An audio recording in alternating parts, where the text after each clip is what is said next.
Attraction isn't a choice. Attraction isn't a choice.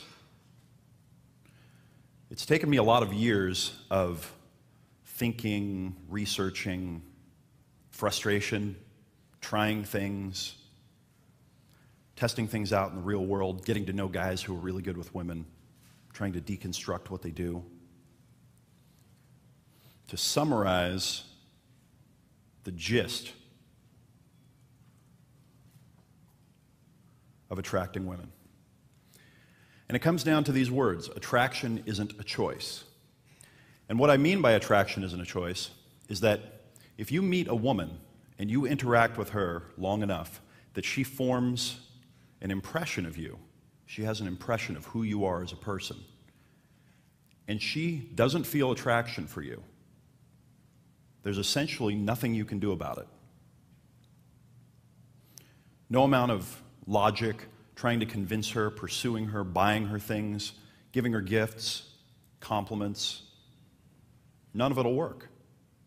Why? Because it's not a choice. Attraction isn't a choice.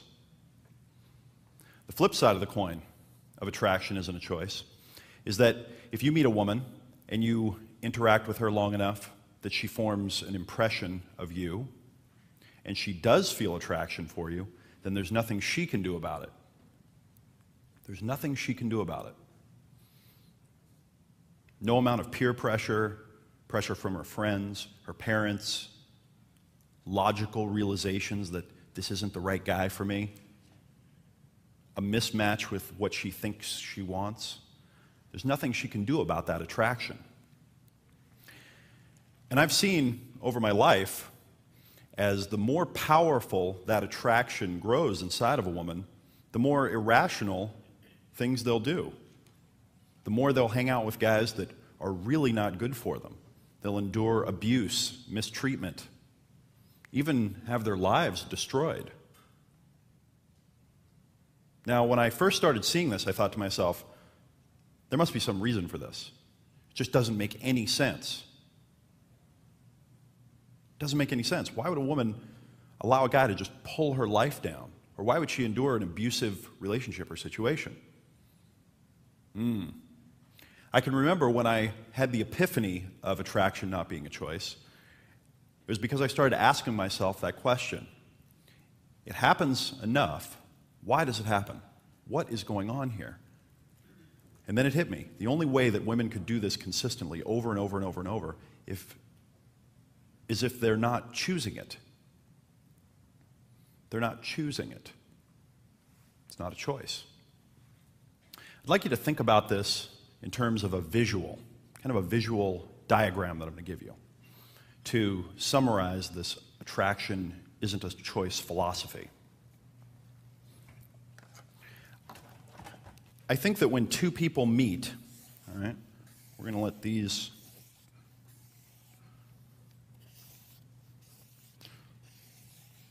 two diagrams here represent two people. I think that when two people meet and they interact with each other, that there's something going on that we might call the surface structure, okay, or the superficial structure. There's their personas communicating, their social selves. And this is the level of communication that you can see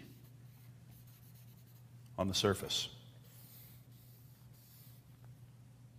What's fascinating about this level of communication is that, in my opinion, almost nothing meaningful happens on that level. Almost nothing meaningful happens on that surface social level.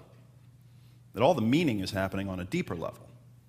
Now, of course, us guys, especially us intelligent, logical guys who take things for face value, who are empirical, we're trying to solve our problems with women on this level.